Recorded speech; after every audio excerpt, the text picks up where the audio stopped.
Hey everybody, welcome to the Bullish Rippers YouTube channel. We post all the recordings of the Rippers Twitter Spaces to this page. So, if you ever miss a Twitter Spaces, this is the place to come and check. Make sure you're subscribed and hit that like button if you enjoy. But let's get rolling here for the evening. So, everybody, welcome on in to an evening of market analysis, specifically on the oil and energy industries. We have done a couple spaces in the past on oil and energy, but none while gas has just been ripping and so many other things are going on in the world. And there seems to be both macro and micro things to look at here. So, I wanted to get a couple people who have knowledge on the industry in here and just have a chat and talk about opportunities in this area. So, with that being said, SoFlo, you kind of reached out the last time and initiated the space. So, I'd love to start with you here and get a little bit of maybe an update as to what's been going on in this industry since the last time we talked. What's new? What you're paying attention to? Just kind of a macro outlook, and then we can dig in from there. Hey, what's going on, guys? So, yeah, it's crazy. I still remember the day I just slid in your DMs, and I'm like, "Hey, Wolf, let's or Bullish Rippers now. Let's host an energy space. Let's talk about oil. I have a feeling something's gonna go on with oil, and since then, there has been a lot more than we expected, right? So, I definitely want to connect the dots from last time we talked and essentially lead into a new, new data, new, outlets that we've seen. So since last time we talked, we did discuss a few things. I know, Matt and I were up here and a few others were up here as well. We did discuss that oil crude is more than likely going to surpass 100. Did we see that? We did. We did talk about how the Fed, or not the Fed, sorry, that Biden would try to tap into the emergency oil reserves that we have before midterm elections come around. Did that happen? Yes, that's happening right now. So it's kind of crazy to see a lot of things play out as we were forecasting and looking at. So I just want to definitely connect those dots. We talked about some of our favorite names back then, which included Chevron, and we all know what happened in Chevron the past. Well, obviously right now it's selling off, but during the oil run, we saw what happened with Chevron. So going off of that, a lot of people are wondering now, like, okay, did we just top out? What's going on? Oil prices just started selling off the past week, I would say now. But you know what? I am going to talk about that a little more. So those of you that don't know already, my background is in engineering and finance. Matter of fact, I did live in the Dubai region for about 12 years, and I literally witnessed that country go from a pure desert to a city with literally the tallest towers in the world, right? And before becoming a full-time trader, I was also an engineer within the energy industry. So it's an industry that I did come familiar with through experience as well. The term energy obviously is thrown around a lot, and not many people just think it's oil or pure gas or solar panels or windmills and wind turbines. It's not exactly what it is. And obviously, we do want to focus a little more on oil gas. But to really understand the types of investment opportunities that come in energy, it's important to understand some of the fundamentals. I know as a young investor, you may be thinking, or those of you that are, younger investors out there, you may be thinking, why on earth are we still talking about oil and gas? I thought that was the time of, 2014.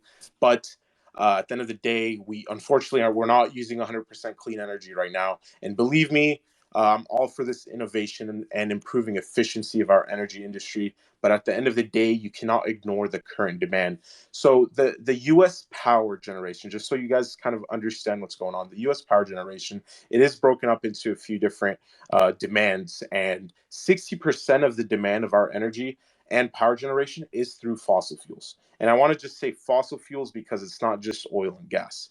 And the energy industry itself can really be simplified into supply and demand.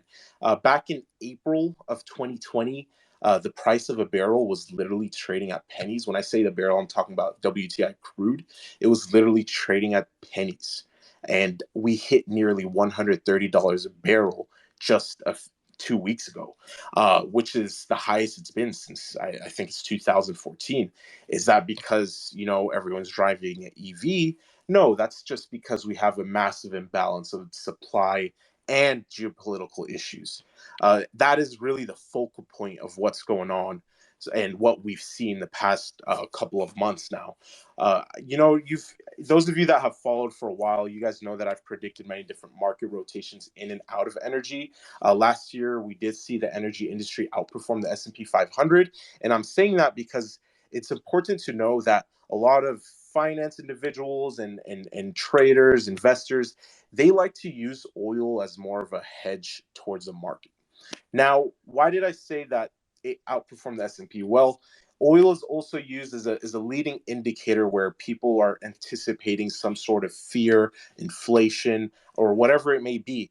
And as you can see, we saw what the market did in the past from January to February. Obviously, today the market went crazy, but let's just focus on what we saw kind of play out. So does that mean we topped out? Is this the end? Is this the end of oil?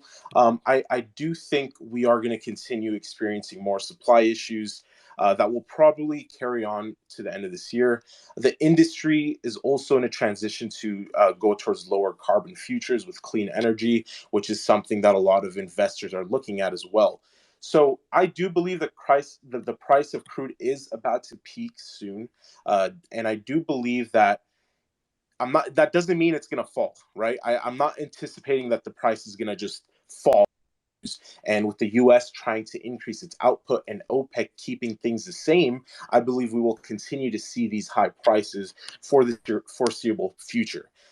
If there's any sort of indication of a potential decrease in prices, I would only see that coming around October.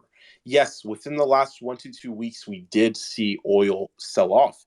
And we also saw tech rally. So one thing that's interesting is just like what I explained, those two sectors tend to move inversely. So when we're talking about tech and tech's rallying, you usually don't see oil rallying. Whenever there's uncertainty in the market, you see commodities rise. And I do have this chart pulled up in front of me. Only I guess I'm on TikTok live as well. They could probably see the chart, but it shows that the natural gas is up about 91% from 1 year. And above natural gas is coal. Right under natural gas is uranium.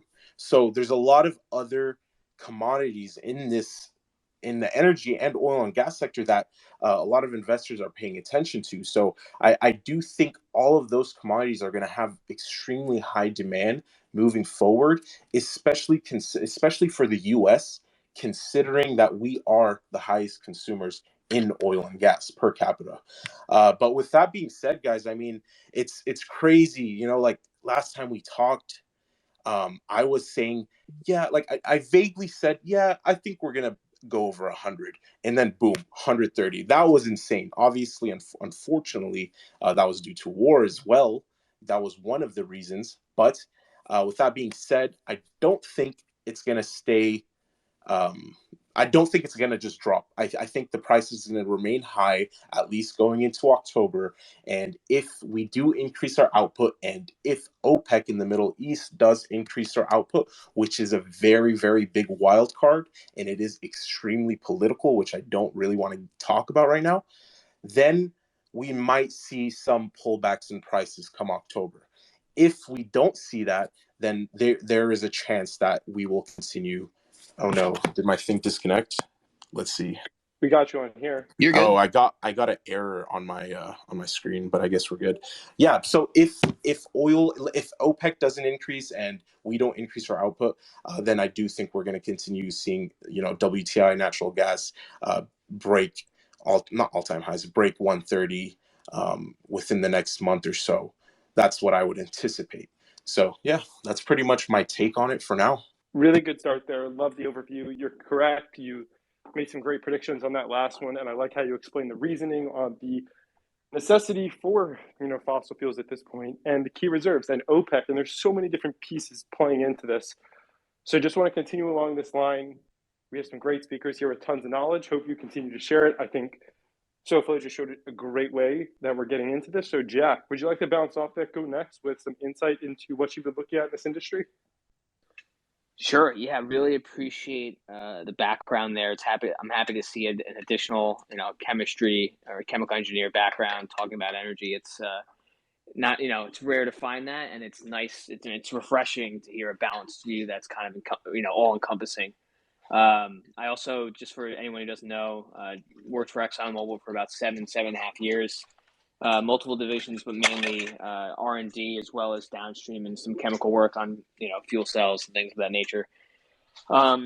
Currently, I mean, there's so much to talk about when you talk about energy. I think similar to what your previous guest talked about, it's important to look at the global electricity demand, obviously, for the statistic that he pointed out. And I think it's going to be more and more relevant for people to really monitor the electricity that displaces oil and gas and other, forms of energy in that electrification sector. Because one of the things at Exxon that people were saying before it hit, obviously, 135 was lower for longer. And there's a whole nother element to the oil and gas sector that you have to be considering as well, which is the refining side. And some of these players are vertically integrated, and they have exposure to both upstream, midstream, downstream, and chemicals. And so that allows them to. Did we lose him? Yep, we lost Jack. Oh, he'll probably come back surging in 10, 20 seconds. Hey, while we're getting Jack back, if anybody else is able to share out the space, I tagged a bunch of y'all in a tweet. Would be awesome if people could share that out. Help us get some more people up in here. I think this is some really valuable information. And thank you to anyone in the crowd that's able to share that as well. All right, Jack, do we have you? Oil is. Talk I'm about here. timing. Can you guys hear me? Cool. Yeah, you cut out for like. Oh, sorry. Yeah, I was getting a call. So, what was the last thing that you heard me say? I don't want to lose anything. Honestly, you were like 30 seconds after your intro. Oh shit. Okay. Okay. So anyway, yeah. Oil and gas experience, 7.5 years at Exxon. Been investing since I was 15 years old. I'm a value investor, if anyone wants to ask, but it's really very centric in the energy space. I focus majority right now on sustainable energy, renewables, long duration energy storage, small modular nuclear reactors, and then circular material economy. So things like plastic recycling, battery recycling, etc. So oil and gas side, I really just wanted to highlight the fact that, it's important to understand the metrics of the market in this regard, and understanding the electricity output, as the previous speaker noted, is a very large portion of why fossil fuels and other non-renewable sources are used. And so until that delta can be met with other alternatives, we really don't have any other option unless we want to drastically change our quality of life. And so, as one of the most, one of the biggest proponents of renewable or sustainable energy, you have to come to terms with the fact that for today, it would be radically difficult or painful to actually switch over, tomorrow. And so, what's important to monitor is the displacement of fossil fuels in different markets, in my opinion, and the pace at which that happens. And so, what you saw in the most recent price spike, I don't want to repeat much what your previous guest stated. He did it so eloquently, but it also has to do with that supply shock. I mean, the market environment and the panic related to the events, as well as the Fed, is one thing. But if you just look at it from a supply and demand perspective, it really had to do with a very tight market that was also compounded with a seasonally excessive refining schedule that was outed because of seasonal weather, as well as traditional maintenance that was higher than expected. And in addition to that, you have the lack of additional output from various countries, or indications thereof. And so I think Venezuela, Iran, Saudis are very interesting to see what they posture over the coming days, because when those people put together their budgets and decide whether or not to pump out oil, it's not as if oil and gas wants everything to be $200 oil, because that's not sustainable either. And also, you have the fact that high oil does impact economies, maybe not as much as it did in the past, but it could have drastic economic repercussions. And so there is a pull and a push where you want oil in the sweet spot where, oil and majors can make their money, but they're not going to cause the economy to go into some type of recession because of undue hindrance on the consumer. And so you're kind of playing with that balance. And then the other thing I wanted to mention was the refining aspect to oil and gas, and why it's really important to understand that some oil and gas companies are vertically integrated, where they have exposure to upstream, midstream, downstream, maybe as well as chemicals, greases, and specialty chemicals. And so those particular players are more suitable to buoy these movements in price, and they can make money when oil is 135, but they can also make money when it's 45, because the cheaper oil is actually better margins for the chemical side and vice versa. And so they can adjust their business in different market environments. If they're savvy in doing so, they're rewarded. If not, then they actually can miss these price swings. And so for some of those players, they're not rooting for higher oil all of the time, but when they're well positioned, they obviously do. And so, I mean, that's my my spiel. I'm happy to entertain any questions related to that. I think the most important thing that I'm going to start monitoring more actively is that displacement of electricity generation and distribution related to oil and gas, because I think that's the bread and butter when you start electrifying everything. Is that oil and gas is still going to be responsible for a very large amount of electricity generation and distribution. But when that's no longer the case, if that's no longer the case, oil and gas becomes almost niche in the electricity distribution space. And so the only markets they have left are plastics products, turbines, I guess, airplanes, even though those could be electrified, theoretically, and space travel for fuels like methane and such, oxygen, and chemical conversion of materials, which is their specialty, right? And so, it's a very interesting scenario where electricity generation gets displaced to a very large extent. And I think that the makeup of oil and gas will actually look radically different. I think they look like majority chemical companies with some upstream exposure, but not to the extent that you see today. I mean, Exxon is probably 60 to 70% exposure to upstream. That will look very different in the future if electricity becomes renewable and sustainable by alternative sources like, small modular nuclear reactors, long duration energy storage, and all these other topics. Hey, Jack, for those who are, first of all, that was great. For those who aren't familiar, could you just give like 30 seconds on upstream, Oh, downstream? you got it. So upstream is extraction of the resource. And so what traditionally would happen in the oil and gas space, and anyone jump in here if you want to chime in at any point. I'm certainly not the foremost expert, but I'm happy to go through it.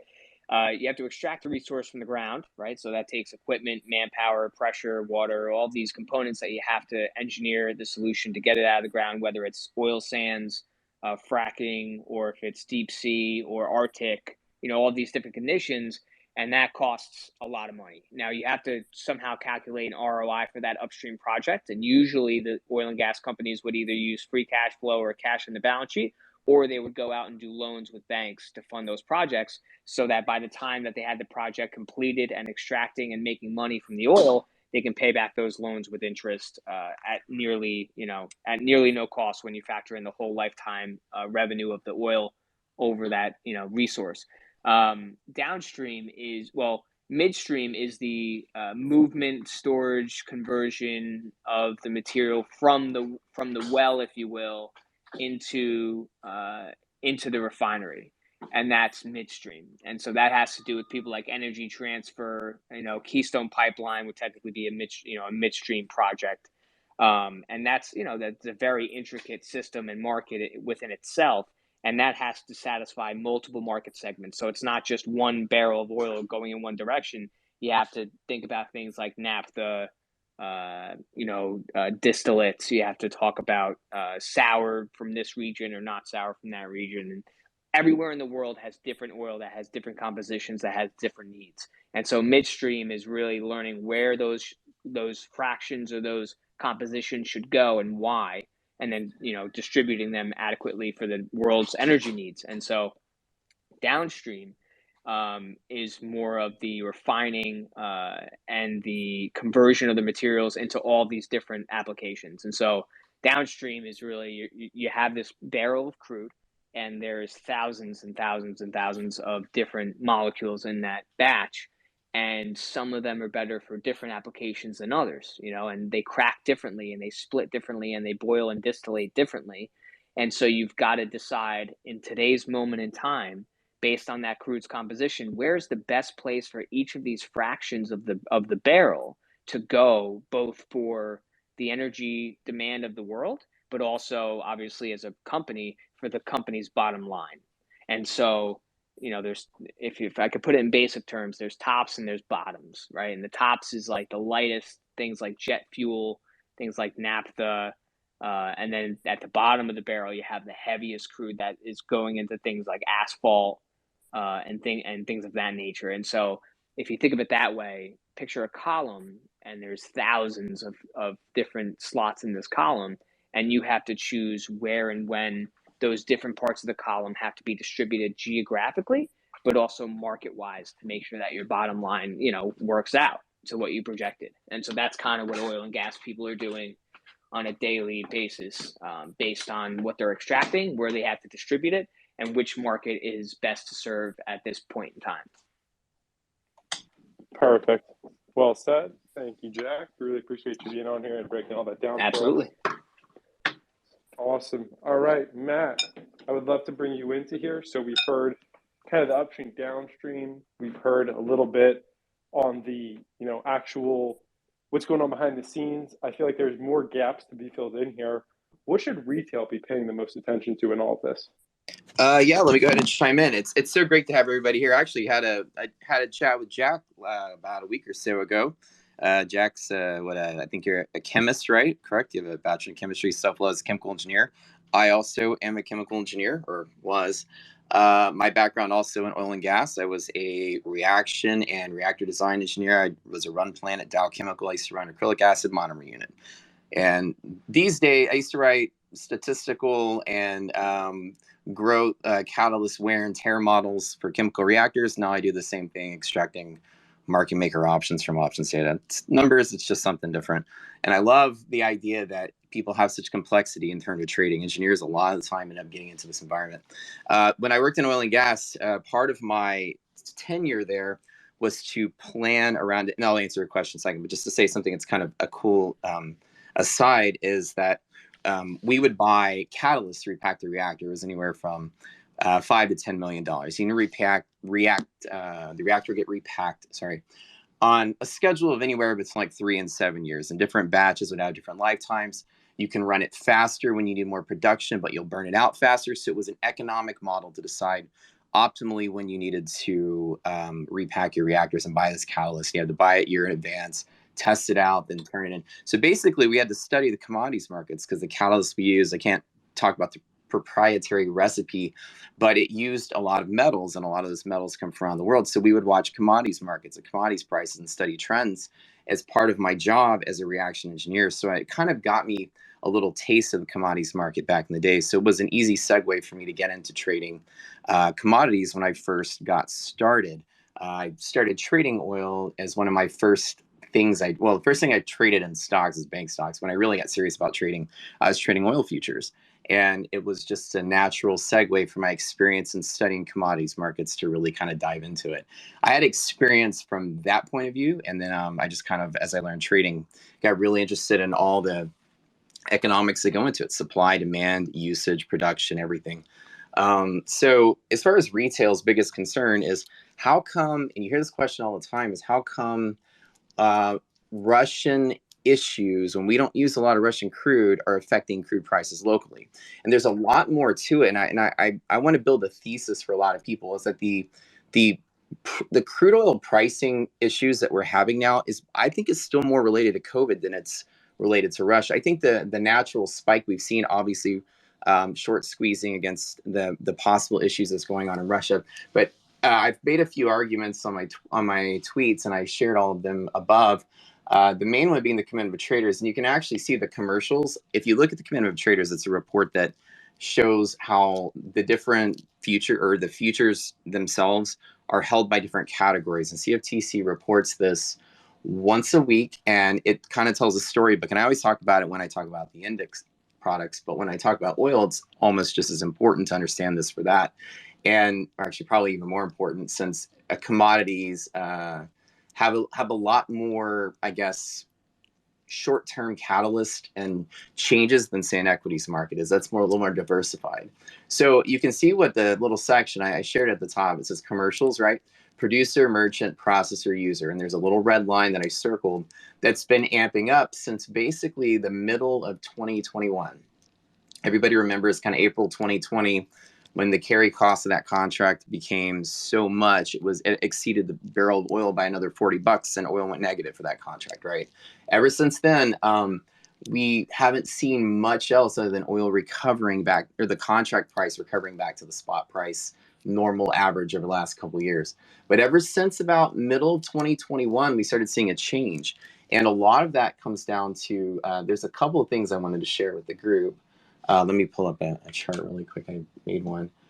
So the one thing is why would there, and actually let me talk about the commercial traders before I go into this one. So there's those 4 categories in that red: producer, merchant, processor, user. Jack talked about a couple of them. I'll explain how they fit into oil futures. A producer would be somebody that produces a commodity. It means they create it, they pull it out of the ground, they find it, they grow it, whatever. You've produced something, which means you brought it into existence. A processor is somebody who takes that thing and makes it into something else. A great example is an oil refinery. They take oil, they make gasoline out of it. A user is somebody that uses the commodity. For instance, somebody grows corn, and a processor would make it into popcorn. A user would just buy the corn and eat it like a restaurant. So a user demolishes the commodity and removes it from existence. It doesn't convert to anything else. And a merchant is that midstream middleman that Jack was mentioning. And a merchant's a person who trades it from the middle, or they store it, or they move it, or they transport it. So you can see that the net commercial long has grown significantly month over month since the beginning of 21, or middle of 21. And why is that? Well, if you really look at the stats, it's because the world oil demand has been growing very rapidly since COVID. We took a nosedive, and I think that the total world demand was right about 91 million barrels a day. And since Q1 of 21 through the end of the year, it went to 93, 95 and a half, 97 and a half, 100. COVID made a lot of people stay at home, and a lot of people stay at home, burn a lot of extra energy, right? So the demand is going up. At the same time, you have the OPEC numbers. See if I can show them. There's a couple of things that are going on. OPEC production's been growing since COVID, but it's still not anywhere close to what it was pre-COVID. Pre-COVID, OPEC was producing 32 million barrels, and we're only producing 29. Just think, all through 2021, they choked the oil supply, and they were really down about 6 million barrels a day when demand was pretty much at the highs it's been for the longest time. So that has a longer term effect than oil prices, and you just see that, like, why the price of the pumps here are very high. Sure, it's temporarily reflecting what's happening in Russia, but that was going to grow anyways because of the way that the supply and demand is going. And that in European markets, I think Russia produces maybe 10 million barrels of the 90 something million that's produced. So they're about 1/9 of the world's oil supply. And I think 60% of their oil goes to Europe. So we don't really use a lot of their oil. So the thing is that Europe is not taking Russian oil. They need to get it from somewhere else. So in already a choked supply mode, Europe needs other suppliers. It's really hard just to pick up oil from anywhere else, because your refinery, you have to think of it like this, right? A refinery is designed to process oil into something else. But as Jack has said, oil is made of infinite number of chemicals. Oil is not the same anywhere else, and you can't just switch oil easily.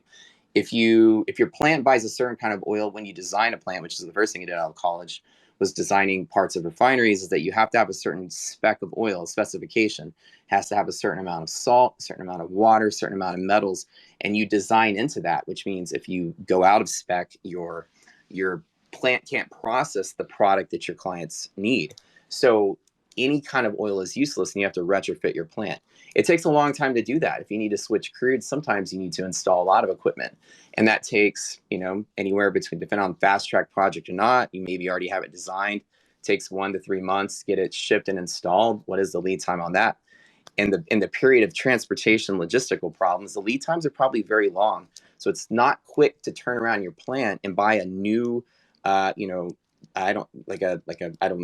whatever equipment they would need, remove extra water, remove extra salt. You may need another piece of equipment that may take 9 months to ship. So because people know that they're in a bind, it's going to be hard for people to swap to a new kind of crude. And that just causes prices to go up. And that's causing our prices to go up because as we're a global exporter as well, the demand is perceived to go up in Europe, and they may have to come this way. So the idea is that won't stabilize for a while. And even when rigs turn back on, it's not just immediately when we turn on rigs, you get oil pumped into the market to bring it down. If you look at the rig counts, in which I look at every week, ever since COVID, I think we had about 1,000 rigs turned on, give or take, and towards the end of 2020, we were down to 800. At the beginning of 2020, the U.S. rig count was down in the low 400s. I mean, nobody was real, there wasn't a lot of demand for our crude at $40 to $50 to $60 break-even points. A lot of our shale rigs are in the $70 to $100 break-even, so they're not even profitable, so they don't turn on. It's taking now month over month to finally start seeing rigs come back on, but still it takes a month or two to staff them, get them up to full production, and then find somebody to store it and ship it, which again, shipping's a problem. So there's all these logistical things still related to COVID that are causing oil prices to not easily stabilize and be very sensitive to global effects.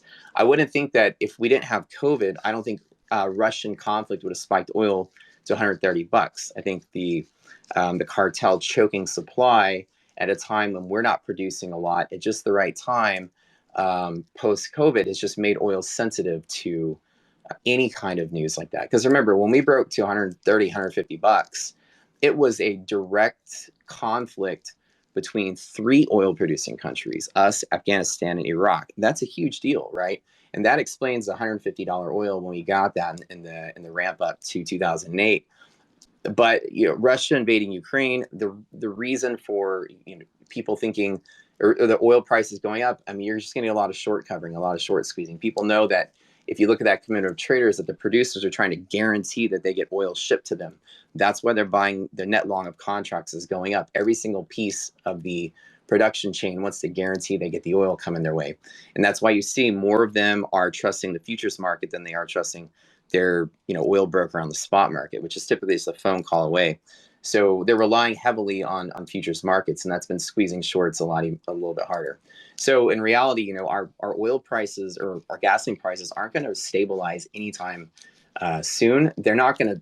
Clearly, if you ever traded oil before, you're going to see it being volatile, but you're not going to see it probably sell off or crash from here. I think that it'll probably stay elevated between 90 and 100 for kind of a while. But oil has a secondary kind of, I guess I'd say, an effect is that, in cost push inflation, which is where the price of goods and services or commodities prices go up. And that typically causes the price of the finished products to go up. It becomes a safe haven to fight inflation. When the other side of the coin is we have economic problems, oil becomes a place, and any kind of commodity becomes a place for people just to plant money to fight inflation. They're willing to take the risk of planting their money in oil just as a place to set it, so oil is going to depreciate less than the spending power of the dollar would. And you see that with commodities all the time in this kind of environment. So even so, there's a lot of economic factors and effects. So again, the original question is, how retail is playing out, is that a lot of retail traders, you see that big oil spike and people try to think that oil trades like a stock, like it's a growth investment or something. I mean, the rate of demand, or peak oil demand change, which is the first derivative demand, is kind of tapering off, right? The demand growth is not really increasing as much as it used to. And you're just kind of seeing the same old geopolitical game between OPEC and the rest of the world. And in reality, you can't trade oil like it's going to rally up and keep rallying. And it's not comfortable at $100. It's never been comfortable at $100. It's very rare that we do break that. I think this is probably maybe the 4th time in history I've seen it break above $100. When you adjust for inflation, the average price of oil year over year is between like $30 and $40. So, oil just doesn't really have the ability to just sustain, high levels. But we do know that when we did sell off after 2009, it took 6 or 7 years. Oil just retraced that sell off. So whatever we sell off from from high to low, oil's going to kind of sustain that high for a long time. It really takes a long time for prices to normalize. And so since the conflict that caused first oil rally in 08, it took maybe 6 or 7 years to rally oil to that point since September 11th. But then it took nearly 12 years for oil to come back down and stabilize at, $30-$40 for the longest time. And so actually, I guess I would say 2016, so more like 8 years. So it takes a while for oil to reset. And the idea is that as prolonged conflict can bring more people to the game and more oil producing countries to the game, you're going to start to see a lot of the sanctions and things create even bigger, demand for these contracts, because who can and can't ship to whoever else. It's really hard to find new oil for your refinery if you're not, if the person you always have got it from can't give it to you anymore, and the person that has a boat to transport the new reactor to you or the new piece of equipment to you can't ship it over because there's a backlog there. There's no shipping crates, and then of course they can't even build it in the factory because everybody still in that factory is laid off from COVID. So it's a whole bigger problem than just Russia when you have to talk about oil. It's a big, nasty logistical nightmare. And when you trade commodities, a lot of people, try to look at just a chart and technicals. You have to also know that, catalysts kind of ignore technicals, and any catalyst that comes through when it comes to commodities, there are so many little things that happen, and so many little things that happen while you're sleeping. That's the worst problem about trading oil. And so you have to be very careful trusting a lot of the technicals. You have to assume that if there's no catalyst, then it's okay to use them. But you always have to be aware and always have to use stop losses when you trade them, because you have to know where that supply and demand is going to be. Or sorry, where that support and resistance is going to be. That you really need to know, what's really bad globally to stop you out of your trade. You can't just trust it because it went up, it's going to keep going up. So I guess that was my point there. I know it was a little long-winded with a bunch of facts and numbers. I don't think that we're going to recover from this easily. I don't think we're going to sell off really hard. I put some posts up a little bit ago that showed the kind of my calculations, and I know TSR is going to touch base on some of the technicals in a second. We had, let me show it really quick. The USO, which is the largest commodity pool in the U.S., I think they're in the U.S., largest commodity pool for oil, at least. They have been trading kind of really on the net. So there's liquidity on the USO, which means the market's been just kind of finding these liquidity pockets. We get really close to monthly expiration of options. Usually you'll see the market tend to want to drive towards one of these prices. $66 on the USO is that level. And we're sitting right at 69 with a little bit of downward pressure from hedging. I think oil does have a lot of support there as long as we don't break through that 65 level. It might stabilize and actually kind of ramp back up. As commodities are getting a wave up, equities are getting kind of a squeeze right now. I think a lot of people might start getting squeezed out of their longs in oil and throwing money back into equity. So or a lot of the shorts as well, they might start covering. So you have to be kind of conscious of the fact that oil is just a haven, like for a lot of investors, to hide money from the problems inflation will cause. So, any shorts might cover and just hold oil prices pretty high for a little bit. I also posted the XLE, which is going to be that the energy sector. Let me see if I can go to that guy really quick. Let's scroll down. And XLE is also kind of trading on the bearish side of liquidity, but it's getting a little positive hedging, which again, today equities market got a little stronger than the commodities market. So you're starting to see a little bit of hold, I guess, that 71 level on the XLE. And that's kind of a little bit of a support, but still trading below 72, which is kind of that bearish side of the monthly options, is still not super bullish on it. So we'd have to squeeze some shorts pretty hard. All that just tells me is that the market's not rallying on longs, it's just getting short covering. And I guess the XLE, the energy stocks. So we'd really have to see the market, I guess, push into that 72.5 level or higher just to see a little bit of bullish momentum. So there's a lot going on here, and just kind of my take on all of that. But hopefully that's a lot of information for you guys. Feel free to ask me anything else if y'all want to. Yeah, awesome, Matt. Definitely love the deep dive there. Feels like we've now, for anyone that's been in here, I feel like from the start, you really now have a comprehensive understanding of a lot of what goes into this industry, plus a historical perspective to what these prices look like. Are they sustainable? and so on and so forth. So I want to kind of lean into now for retail investors that are coming in here, opportunities to trade this both short and long term. So definitely going to ask my speakers, pull up a little bit on the chart side. Also, for anyone that hasn't, been in a Bullish Ripper space before, my name is Gav Blacksberg. I run the Wolf account, which you can see if you're co-hosting. My co-host, Stock Market News, Evan, and I both contribute to this Bullish Rippers account on a weekly basis. I get the opportunity to do multiple spaces. I do a power hour space every Monday. We do also either an industry specific space or a market sentiment space, typically Wednesday nights, but it moves around. And then Evan also does a long-term investing space every Thursday at 12, plus a bunch of tweets from here. Really great tweets about earnings, the market, financials. There's some good comedy in there. So if anyone hasn't already, we're doing our best to get this account to 20K. If you're following one of our accounts, the Stock Market News account or the Wolf account, this is a great account for you to add to your timeline and your repertoire. Evan, anything you want to add on, first off, the oil and gas section as well as the Bullish Ripper side? No, dude, that was great. Definitely not going to have much to add on the oil and gas side of this, much more of the learning part of it, and I love to. This was a fantastic spaces. I really like the format of it. I do feel like, as from my perspective and my knowledge level of the oil and gas space, this has helped fill in a lot of gaps and, start the trail for some future questions. So love it. Big shout out to all the speakers who came up here and helped us make this such a fantastic space so far. I know we still got a little bit more to go. And yeah, shout out to Rippers for, a lot of great spaces content, a lot of fantastic tweets, a little biased there, but yeah, check them out. And thank you, Wolf, for helping us put these together. Super excited and yeah, ready for us to keep moving. Absolutely. So I'm going to pass it to Danny now, and then if you kind of want to come back in afterwards with any questions, that would work. I'll probably have to end around 9:30, 9:45 actually, because I have jury duty in the morning, so I got to be up bright and early, and I have a bunch of stuff to do the night before that.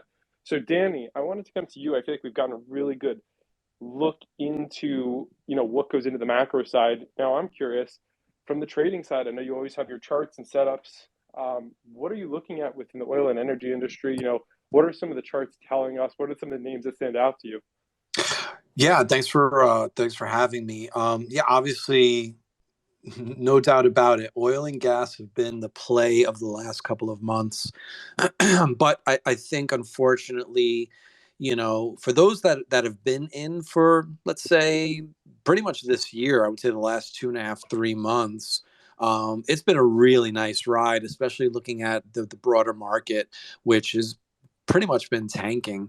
But I do feel like we're in a position now where we're a bit extended to the upside. And obviously, we've seen oil prices come down dramatically, over the last week or so.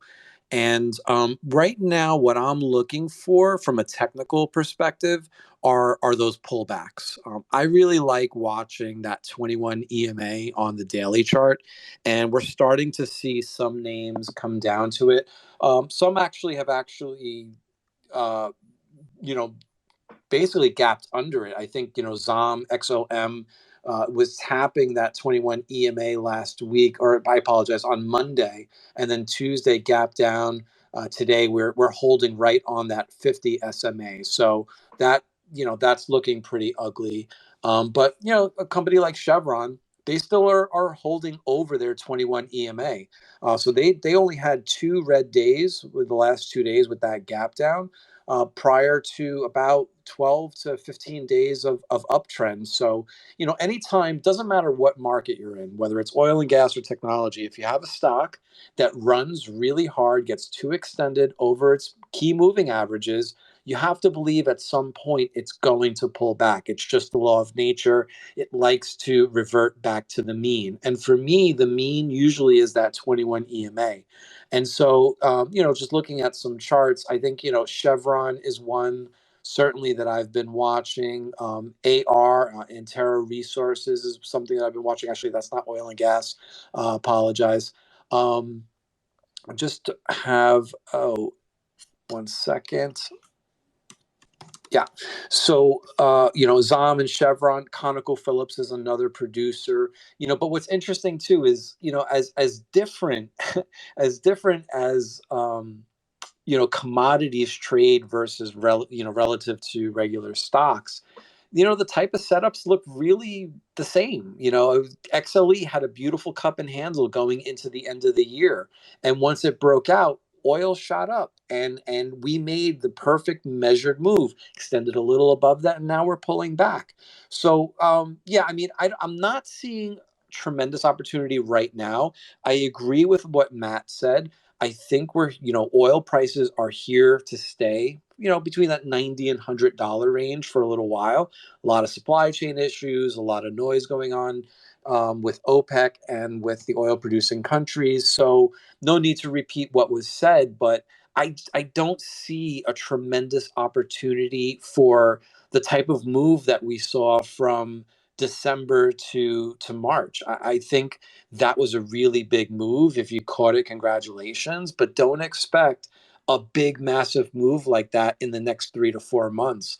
I think now that the rate hikes are behind us, I think the market starts to cycle somewhere else. And whether that's back into technology or back into, we've seen fertilizer stocks move, who knows where the money is really going to start to flow to. But my gut feeling, just based on what I've seen in the past and what I'm seeing in the charts now, is the majority of the move is done. Maybe we can catch some things to the downside, but you know how what my philosophy is.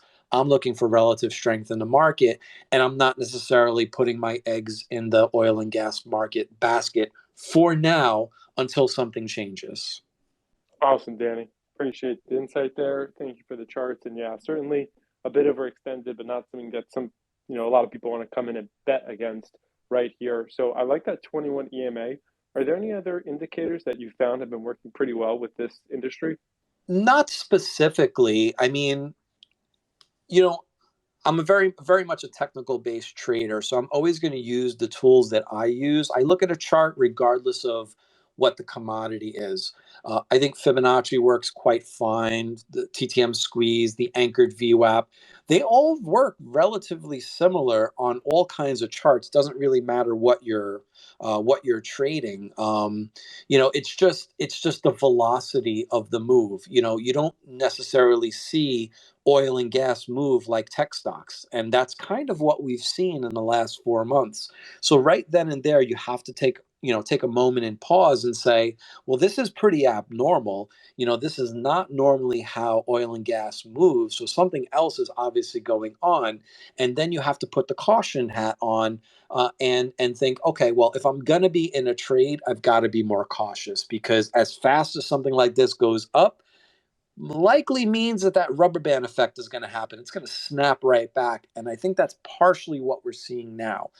What I'd like to see, honestly, is for the market to stabilize a bit. In this day and age, right, with everything going on geopolitically, I think it's going to be hard to find any kind of stability. But I think it's going to be more top down. It's going to be more, what do the oil producing nations say? What's the US going to do in regards to oil reserves and production? I think it's going to be legislated down versus having some kind of supply and demand push us higher or lower. Sorry about that. Just coming back to the unmute. Yeah, I think that's a great point there, Danny. Okay, Evan, we ran almost an hour. We had really, really great insight tonight. I would love to, it kind of fill up the whole hour. Do you have any individual questions you want to go with? Or I feel like we could do is kind of go around to each speaker. To you, first off, any thoughts in response to what other speakers said, any other things, and then probably start on the closing remarks, because we could probably go another 30 minutes there. Sorry for the background noise. I am on the streets in the city. But yeah, I'm totally down for that. Wolf sounds good. Maybe would love to hear what some of the stuff that the speakers, if there's something we should talk about for next spaces, any topics for that. So, but yeah, I'm excited to roll around whatever you got. Okay, so we are going to go into that, but before we do go around for kind of responses and closing comments, I saw is it Sohaib? Yeah, Sohaib. Yep. Perfect. So I'd love to hear your thoughts on the conversation. Sure. Just my question is like the using technical analysis in order to buy and sell oil equities. How challenging can that be? Because I personally find it with equities that price taking equities. It's tough to really get the implications. I mean, if it's not a commodity company, you could potentially be easier, but on a company that is predicated on world markets for the underlying commodity, it seems that it could potentially be a challenge. I've tried doing it, and I just found not as much success relative to just focusing on the macro outlook of the commodity, and then looking to see which company can best take advantage of the macro outlook that I currently believed in. So I just want to ask this question to the individuals that exclusively use technical analysis, as to how successful that approach is relative to somebody taking a more fundamental approach. Danny, you want to touch on that one? I mean, it's probably not a question for me because I'm a pure technical trader. I don't put fundamentals, for front and foremost. And I'm not a commodities trader. I'm jumping on the bandwagon in the last few months because of what's been going on, just in the oil and gas market. So I'm not traditionally a trader that would trade oil and gas, but I'm more a trader of opportunity because that's where the opportunity to trade to the upside was. I think Matt was talking a little more eloquently about trading, so maybe he would be a better person to answer that question. And okay, so in this case, Danny, with what you're doing, I find in for as long as since 2020, they really could move in a pattern that is not as predictable. They just move, to their own whims. Things, oil is political in nature. There's a lot Right. of, so using these charts is tough, because it really doesn't take into account of what's taken place and all the noise. Because it's not just, if you're charting with a tech stock, there really, isn't much external influences happening around the world. A refinery blowing up in Iraq, or a pipeline blowing up in Venezuela that could have a significant impact on the price of crude that would then have an underlying impact on the price on your equity, in the price that they're going to be taking for their barrels.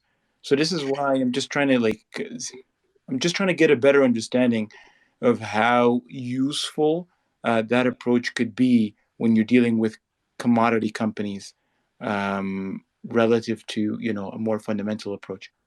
Yeah, I think in trying to answer your question, I think you have to deploy different types of risk management, because there's that overnight risk. So it all depends on what your approach to the market is. If you're trying to day trade versus swing trade, for me, I'm more of a swing trader. I do day trade, but I don't day trade commodities. But I'll swing trade commodities. Like I said, I think this was a big breakout that was looking to happen. The technical setup was there.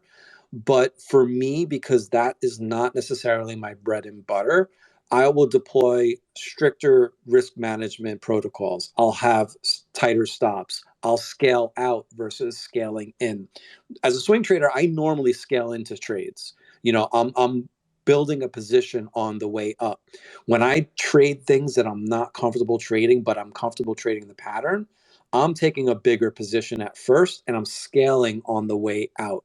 So for me, that's how I manage risk. And that's how I've managed risk, in my oil and gas plays. So, and these are companies, right? You're not. So we're talking about equities, right, Danny?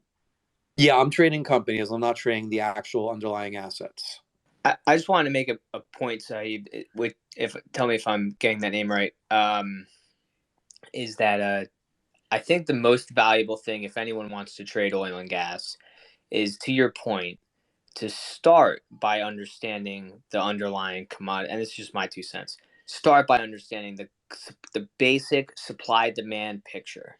I mean, I sat down for more hours than I'd like to admit, looking at refinery outages, output, global demand, and I would model it on a U.S. basis because that's a great indicator for the rest of the world. And we're very large percentage of the global output, but we're also very representative of what the world will do in terms of refinery outputs. And then I would ask the first basic question of how tight is the market, and that can start your cornerstones of your thesis. Then I would move up to, okay, what are the other underlying principal outcomes that can happen, right? These geopolitical events, or the techs. I mean, in general, people could make money in and out of oil into tech, and vice versa. And there's money flowing in and out of sectors all the time. But I think you So always have Jack, do you see the constraint as from the refinery angle, or do you see the constraint from the pumping, supply pumping angle? so Like there's where do you see the bottlenecks coming from? right now, I would definitely view the refinery maintenance schedule that happened for the last 3 months as excessive. And I also think that the fact that the US did not put enough capex into increasing output, but that's a historical context, right? So it's not as if that's a because of X, Y, and Z. It's because we didn't put capex into oil and gas. Oil and gas didn't want to spend on it. The government didn't want oil and gas spending on additional capex. So I mean that's years in the making. That didn't just happen this year. That happened over the last 3 years. And that was the trend. The trend was lower for longer. You guys have to learn how to survive with a thinner budget. And because of that, in the time when oil hits 135 and everyone goes, well, where's all the oil? You can't just flip it on with a switch. So it's a 3 to 5 year compounded problem there. And then you had a bad refinery maintenance season because of the freezing down in Texas and other, additional variables. And then you had Saudi not increasing, Venezuela not jumping up to increase, and then you have Iran and Iraq not meeting. There's no one to meet that delta, and so until that delta is met somewhere, you're going to have that upward pressure. I'm not saying where the upward pressure is because I would fail to. I don't like to predict anything for that matter, but that should help educate your parameters to your max and your min. And so I think the min has moved up. The min was probably 35 $40, neglecting the negative price in oil that happened, and now your max is probably where it was, but it should calm down, but for it to calm down you need more supply coming on. Jackie, so you were saying that the government was not investing in oil, but my understanding is the companies, the producers themselves, that are choosing not to grow as much as they previously would. So they're just focusing on just maintaining declines and holding even. So that's just my understanding. So it's not so much as the government that is there. The producers themselves are choosing not to grow. That's a fair statement, but that's stemming from the root cause of that is public sentiment of oil and gas, and that bleeds through to capex with banks and loans for upstream projects. And so the appetite for loans for upstream has gotten choked because of all of the ESG and sustainability conversations. And so when Exxon goes to apply for an upstream loan for additional things, let's say in Ghana or some other place, some of the projects that would have been green lighted become more difficult to get through. So it's is the tail wagging the dog? I don't know, but it's Jack, so many. just my confusion is because my belief, or I guess my understanding, is that the reason they're not getting as much, the ESG factor comes into play, but the primary reason is that American shale companies have been poor stewards of capital. All right, so their shale play, it was a revolution. In terms of being able to, it was revolutionary in terms of being able to pull oil out of that shale rock. However, they significantly overpromised and underdelivered for a period of 7 years until investors got pissed off and have left away. So the growth investors went away, and they were replaced with value investors. And the value investors came in with a focus, a dogmatic focus on returning capital to shareholders. And when you focus on returning Not capital, so when you focus on returning capital to shareholders, naturally you're not going to have the growth. So if you want growth, the market is going to have to incentivize that growth. And then that's when then you have the ESG overlay on top that's exacerbating the issue. But my take on it, or I guess my thought is, the reason we're not having meaningful production is because these companies are choosing not to, more than anything else. And the only reason I mention is because when I look at the news and I look at everywhere else, is there's just I guess maybe there's so much energy ignorance in regards to the things that people are like presenting to the masses as to the reason that we have higher energy prices. We were trending towards higher energy prices regardless of who took office. It was just a matter of time. I guess the people that follow it very closely, guys like the Cornerstone Analytics, Mike Rothman, and the Goering and Rosenzweig, and some of the bigger guys, they were predicting that the world is heading towards an energy crisis in 2018. All right, and a lot of it had to do with the fact that the U.S., the Americans, they are the swing producer. They're the ones that came in and started grabbing market share from the Russians and the Saudis. And the Saudis and the Russians tried their best to stabilize their market. So people, I guess the perception is out there is, evil OPEC guys and whatever. There's just so much, I think, misinformation is because they tried their best to stabilize the market so everybody could eat.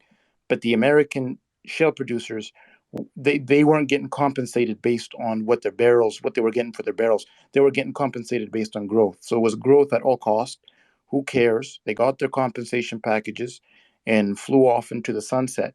And it hurt all of the energy companies globally, all over the world. For a long time. So and now when all of these producers all over the world are hurt because of lower energy prices, now you have the underinvestment. Regardless of any ESG factor, if anything is profitable, anything in the world, you can best believe that capital will be allocated to capital goes to where it can get the highest return. And essentially, as a result of U.S. shale, prices were crashing, and as a result of the underlying crude commodity crashing, we had no investment, underinvestment, and then as a result of the poor returns, now it was easier for the banks to transition towards a green movement because you're like, oh my God, these shitty oil companies aren't even making, we barely even covered the cost of inflation. It's easier to just now virtue signal and say, you know what, no more oil since you've just been such shitty capital allocators for the past couple of years. Now, what do you end up having as a result of that? Now you end up having something special because supply now is constrained. And on top of that, the biggest swing producer, which is American shale, they've drilled their tier one, tier two, a lot of their tier one acreages. And on top of that, their break evens were not as advertised. They're significantly higher. They were saying that they could break even at $25, $30 a barrel. Their break evens are more like 40, 45. And so then in 2018, the early movers, and sometimes it doesn't necessarily pay to be early because they were right but got their heads blown off as a result of Trump's very active management. By what he did is he tricked the Saudis into overproducing by telling. This is why there's distrust, right? There's a backstory to it.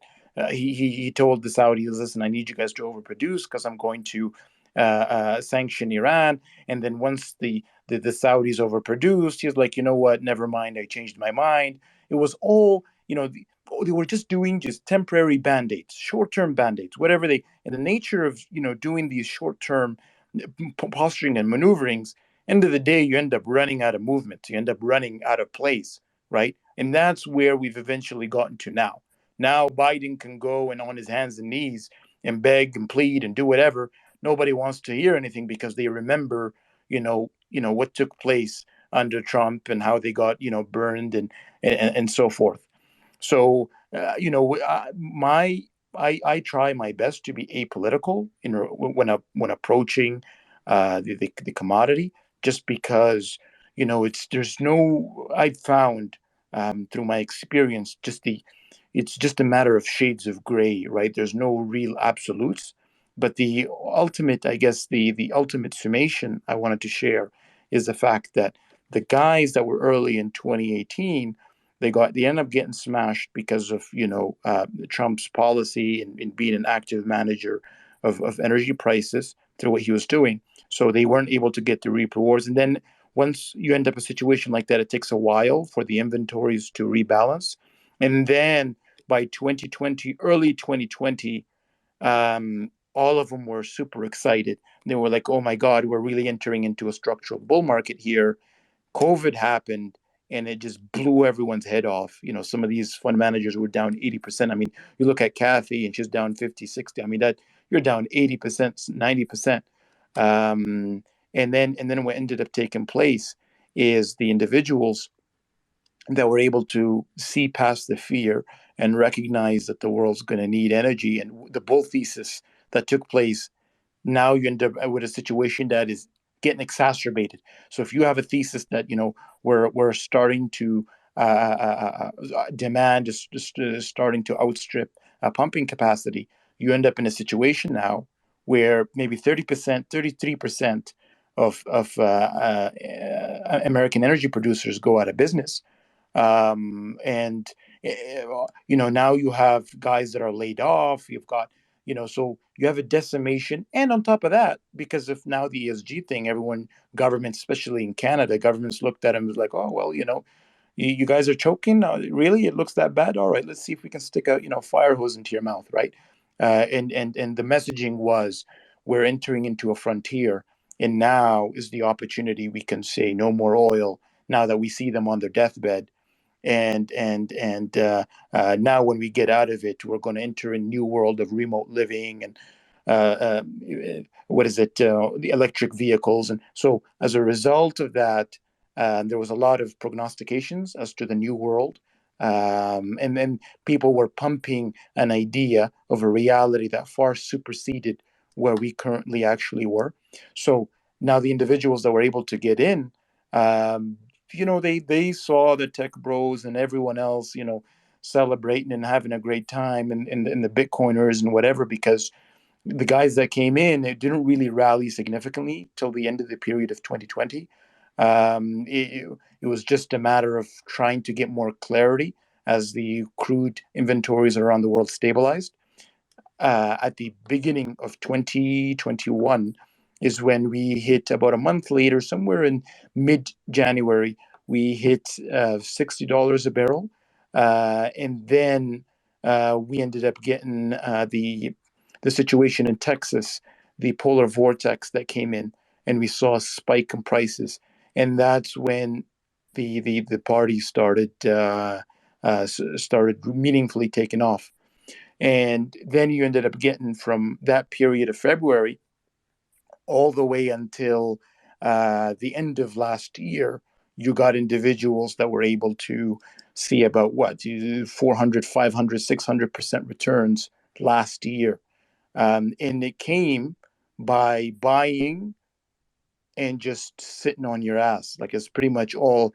And I was sitting with one individual, a pretty notable fund manager in the country, and he was telling me a monkey could have generated these returns, because all you had to do was pick up an energy company, all right, that you knew didn't have a significant risk of bankruptcy, sit on your ass for 12 months, and then you would have been up 300, 400%.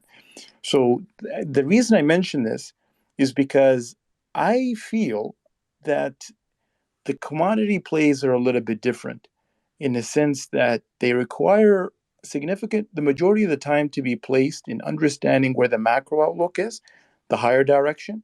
Once you figure that out, then you could buy almost any energy company, with few exceptions, of course, and they will all do well. All you really need to do is get the top right. Whereas I feel, if the approach taken, which is, grabbing 2%, 5%, 6% here, in there may not be as meaningful as it would be in the equities that are not price takers.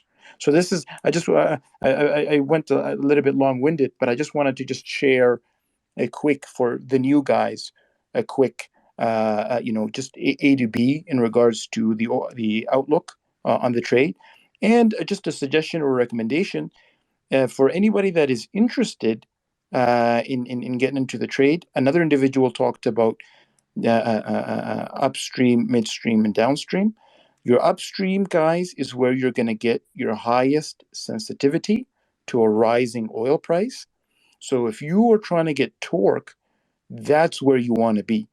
The reason you want to be there is because when the oil price will rise, so is you're going to be so is your equities, as long as they don't have significant hedging in place. Hedging just essentially means it's you're locking in a certain price point. So say the banks tell you, listen, we want to protect our downside by loaning you some money. Just say that 20%, 30%, 50%, even some companies, that you're going to accept to lock in $60, $70, say, for example. So if it's $70 and the commodity is trading at $100 and the company is losing $30 on, so that's what the hedging is. But for companies that aren't as hedged, especially if they got low decline assets, those are the gems that are really going to take off. Now, you can say, okay, well, maybe I want to be like, I want to keep my eye out, across the corner for maybe the next play. The next play, beyond the EMPs, in my opinion, is the services. All right, the service companies. Why? Because at some point we're going to get to a point where we're going to need to meaningfully increase production to satisfy the world's appetite, ever-growing thirst for energy. And who is it going to be? It's going to be the service guys that we're going to be knocking on their doors. So now I personally believe it's too early for service. There's a lot of value left to be had in the EMPs, and there's structural issues in regards to materials and people and labor on the services side. So I'm personally positioned still in the EMPs. But if anyone else wants to be like, you know what, I want to be a little bit ahead of the market, you can consider the services. In my opinion, if you're in midstream, which is like Enbridge and TC Energy and Gibson, and you maybe it's like you want to play it safe, but they're just transportation, right? They're not, a lot of the contracts are fixed, and if oil becomes 200 tomorrow, you're still moving the same amount of crude. It's not there's not as much of a material impact if you're investing in the midstreamers. The good thing about the midstreamers, though, is their dividends. Their dividends, I mean, you can get 7-8% from some of these companies. They're very stable. You can come in and you can go into these midstreamers. They're going to be used. The networks are there. So it's a nice stable thing that you can think, okay, maybe for the next 20 years, 25 years, I'm going to have a nice stable. Whereas the EMPs, you might run into issues like Vermilion Energy, where the party was great for as long as it lasted and everyone having a great time with their, outrageously high dividend. But then when oil prices started to become more volatile, all of the free stuff and all the fun stuff disappears. So that's, I think I just wanted to say that because I felt like it might add a lot of value to your listeners, Bullish, especially for the new people that are looking at what sectors are performing and getting attracted to it. Now, here is the other thing that I also want to mention is that when you compare energy globally, energy names all over the world, the one, in my opinion, that looks to be the most undervalued is Canadian energy companies. If you were trading or if you were investing in oil companies in 2020, in 2021, American energy companies would have been better. And the reason for that is because, America is where all the money is. And so as soon as oil was recovering, capital went there first. They recovered significantly faster than the Canadian energy companies, and once they've made their movement, they've moved more rapidly. And once they've done their movement, the Canadian companies significantly lagged. So I guess if I know what I know now, I would have started with the American energy companies first. And once they've made their move, I would have shifted my capital to Canadian energy names. But now that that they've made their run, the Canadian energy names are significantly undervalued relative to their American peers. They've got significantly better management. They've got better balance sheets, not as much debt, and the nature of the geology fundamentally, right? They're low declines, and in a place where you're stabilizing your declines and you're not growing, decline rates will matter. So I feel that moving forward, that these Canadian energy names are going to be getting a premium relative to their American peers. And on top of that, our government doesn't inspire a lot of confidence. And as a result of that, our currency, we have a petrodollar, and our currency hasn't taken off relative to what it typically does when energy makes its run. So this is, we've seen a total decoupling on the currency from from energy prices. And what does this mean? It means that your producers are now making significantly more than they typically would. So when oil's at 100, these guys are making $125 a barrel. It's absolutely incredible how much these guys are making as a result of the added currency lift there. So I'll wrap it up with that, and I'll pass it back to you, Bullish. And thanks for hearing me out, fellas. Awesome. Yep. Appreciate the information there. Sad it looks like Jack had to drop off, but definitely a great back and forth. Thank you for that. So we are nearing 10 p.m. We've almost been running for 2 hours. If anyone's been enjoying, like we said, we do these weekly. We also do power hours. Definitely make sure you're following the Bullish Rippers account. Again, I run the Wolf account. Stock Market News up here tweets from this account. So kind of the perfect love child for everybody to be checking out. And then, of course, make sure you are looking at our speakers. They're awesome, super knowledgeable people. We try to get a variety of them on here from week to week just to cover topics that are in demand. All right, let's go around for some closing remarks. SoFlo, been a while since we heard from you. Would love to hear any closing thoughts you have or any other responses on the topic. Yeah, so we definitely went into a very long discussion just now, and a lot of points were brought up. So I'm definitely not going to keep you guys waiting. I do have something I need to take care of just now, but if you really want to take advantage of investing opportunities within the energy sector, I would say start off with learning macro movements and how different catalysts move the markets. Technical analysis is beautiful to use with trading and just getting better at trading overall. But again, if you want to get into the energy sector, it's in my opinion, I tell people this all the time, and it might make some people angry, but by definition, the best time to have invested in the oil industry, in my opinion, has left. And I'm going to say this with Bitcoin. The best time, by definition, to have bought Bitcoin has already passed. By definition. I'm just being very black and white with what I'm saying. So in order to position yourself for big market moves, without chasing or seeing what's hot, is just understanding the economic parts and how these sectors get affected. So spend time learning, and that's really all I'm going to leave you guys with. Of course, I do, if you don't mind me saying this, I do post about every week. I post about different momentum moves in the market, as well as forecasts for that week as some of the large catalysts every single week.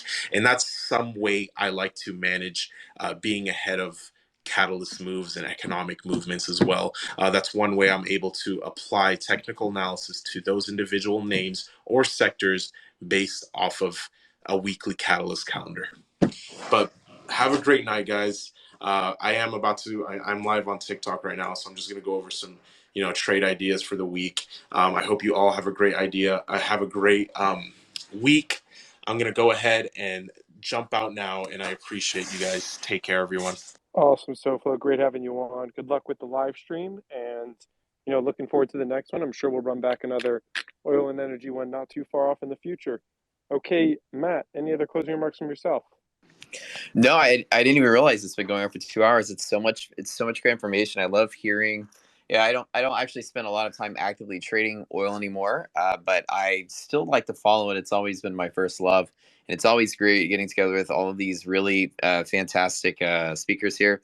If I pronounce your name, Sohaib Abbas, did I say that correctly? Wow, this is great listening to you talk. It's the first time I've ever listened to you talk, but it was wonderful. It's good to meet you as well. And of course, Yeah, yeah. Oh, sorry. No, go ahead. Go ahead. Yeah, I was just, yeah, thank you. I appreciate it. I tried to be as brief as I could, but it's just energy is just just a mess on the macro level. I really tried to be brief. A couple of the guys, messaged me. They were like, "Listen, you talk too much. You got to slow it down." But I really No. tried my best to be as brief as I could. But there's just a story to it, and underlying this, and that's part of why the decisions are made as to, okay, well, let's not go too deep on the deep end, and then just lose sight of the other sectors that are significantly easier to pick up, right? It's fantastic because it really highlights the importance that you can't just pick up a chart and start trading oil. And I hear people all the time talk about support here, resistance there, and you really have to understand that. And he nailed it. You can't be simple when it comes to trading commodities. Half the reason I kind of moved away from oil and started working in trading indices products. I went from oil futures to S&P futures because it's simply just easier to understand macroeconomics in a diversified basket like the S&P has a lot fewer global catalysts that affect it than oil does. It's such a spaghetti bowl of Or even Matt, Yeah. even I think for the chartist and the technical analysis guys, I think it's just better to just trade the futures market, just because 100%. Yeah. there's just not a lot of variables, right? You're just dealing with one variable, and it works a lot better. But like the equities is just one step behind as to what the futures. So there's just a lot of noise in between. Yeah, absolutely. Yeah, and it's hard. The futures, that's exactly what I've spent the majority of my trading career trading futures instead of oil stocks, oil futures. Instead of the S&P itself, I was trading S&P futures. Exactly. So you have a lot. The mechanics are different. The movements are similar, but you're 100% right. And it's really, as everybody understand that's listening, it's just hard to wrap up why oil moves in such a black and white answer. I mean, all the things we've gone over: supply, demand, production, manipulation, production cuts, global demand, the difference between the spot price and the contract price.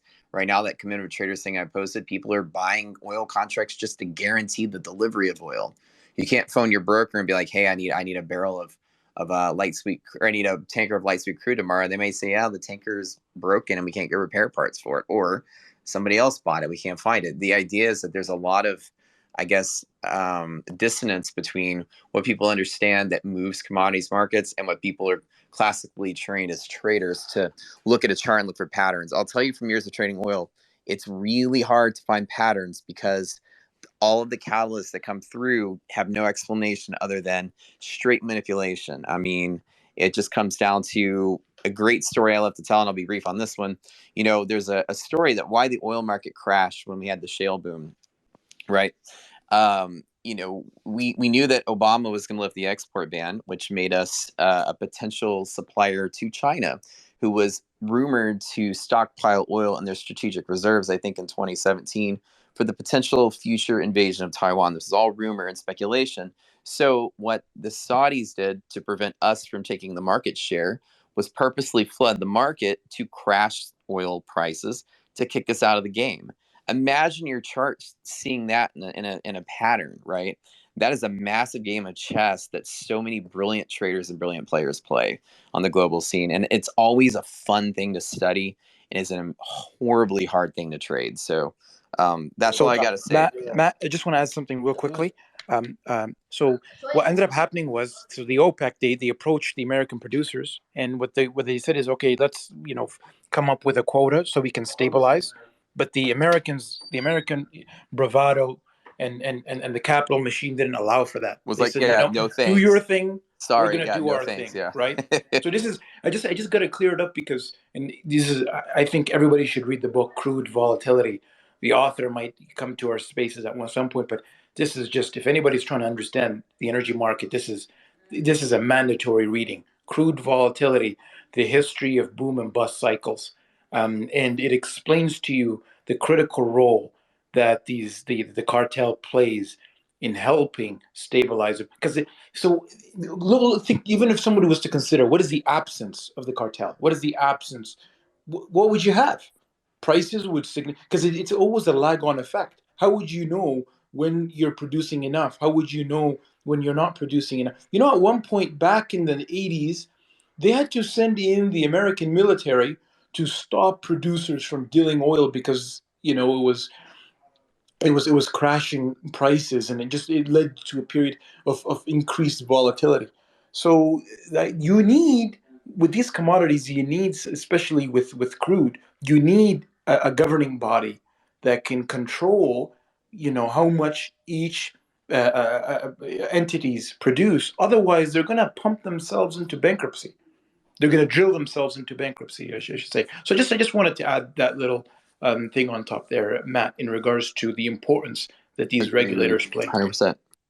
Also, you also need it because in that group of producers, there's often political or even military conflicts between them. So you almost need, for multiple reasons, not just related to economics. And so it's almost necessary for there to be an overseeing body for such a large supply of oil. And you're 100% right. And I'll tell you from my years, and again, I'm removed from trading oil in the longest time, so I may get some of my facts off a little bit, but what I remember was that when I would study or read about the moves that the Saudis would play to get oil moving or production going, I would say that they're the most brilliant traders on the planet of anything.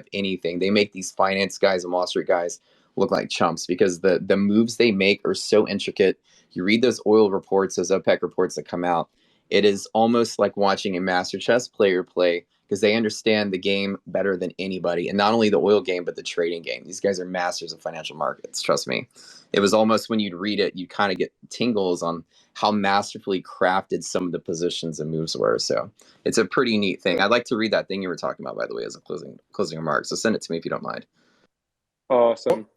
Great stuff. So we're past 10 p.m. here. So Danny, I'm going to go to you, and then we're going to wrap things up. Totally. I'll keep it really short for you, man. I feel for you. I know you got jury duty tomorrow. Yeah, I don't, like I said earlier, I don't trade direct oil products, but the underlying picks and shovels, they tend to have pretty good chart setups, and I've done pretty well. But I really like what SoFlo said earlier. I think the best time to buy these oil and gas names has already passed. Could you squeeze a little more out of the tank? Yeah, absolutely you can. But I'm moving on to bigger and better things. I'm going to watch to see where money rotates next, and that'll always be the play that I'll make. You got to know when to walk away, know when to show them, know when to fold them. So thanks for having me on, Gav. Appreciate it. Sorry I was late. I had some meetings that ran a little late, but really nice to hear from you, Sohab. Really great information, Matt. Always a pleasure to be with you, my friend. And I'll catch you all again next time. Perfect. Yep. It was really, really good one. Hope everyone in the audience came away with a lot of education here. I feel like I learned a ton, really from a large scale perspective and also a historical perspective, which is super important to know because history does tend to repeat itself. And we've seen that over and over within the market. I'm going to go over to my awesome co-host, Stock Market News, to see if he has any other remarks before we wrap up here. I know you may be in a place where it's not great to talk. Did you want to say anything? Yeah, no, just appreciate you for doing this. Big shout out to Bullish Rippers for bringing all of us together on this Wednesday night to talk about some oil and gas.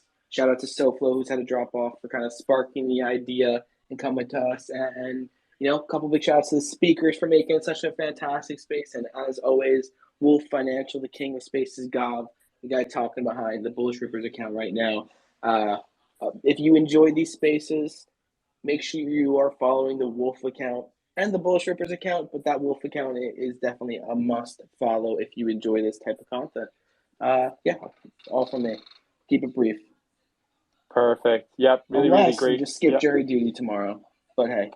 I cannot skip jury duty tomorrow. As far as I know, we'll see. Maybe the government will come after me, but I'll try to do spaces from within the courtroom, see how that goes over. All right, a couple things in closing here. So first off, we have a bunch of stuff kind of running concurrently. So of course, we have everything we're doing with Rippers. If you are paying attention to what's going on FinTwit, you might have seen that Rippers is co-hosting the largest March Madness spin-off tournament for finance that is going on right now. We have multiple participants up here. So Matt and Danny are backing assets in it. And if you go to the Wolf account, it is now the link in the Wolf account. You can go in, it's marketmadness.co, and you can enter into a free $1,000 waitlist raffle. So basically, that is just to win $1,000 potentially. We're going to open brackets to be filled out on Monday, but this just basically gets you into a little bit of early access there. In addition to that, we also do have something for all of our charting people in the crowd. I know my TrendSpider people are out here. I see Danny. We are doing a big giveaway of a couple of TrendSpider plans, some TrendSpider swag. That is also on the Wolf page. I can go to the Wolf page and retweet that on there more recently, but just go on the Wolf page and search TrendSpider. Tweets are searchable, and that is worth several $100s. So a couple things just to pay attention to. We're always doing some more giveaways. We have an Asset Dash one for that little lemon heads, and just more stuff going on. So hope everybody enjoyed the spaces and came away with something. Be sure to be following our speakers as well as this account. The next space, so I do have jury duty in the morning, so I typically do spaces Thursday morning. I think Rippers is still going to have a space tomorrow. Evan, I will not be on, but I think somebody is going to bring the Wolf account on. And then I will have a space at 5:30 p.m. that I'm going to try to host. That, Evan, you'll be on there. That's how to trade memes. But we will have to see how close I cut it with jury duty. All right, everybody. Thank you so much for coming in. Take care. Have a great rest of your evening. See you on the next one.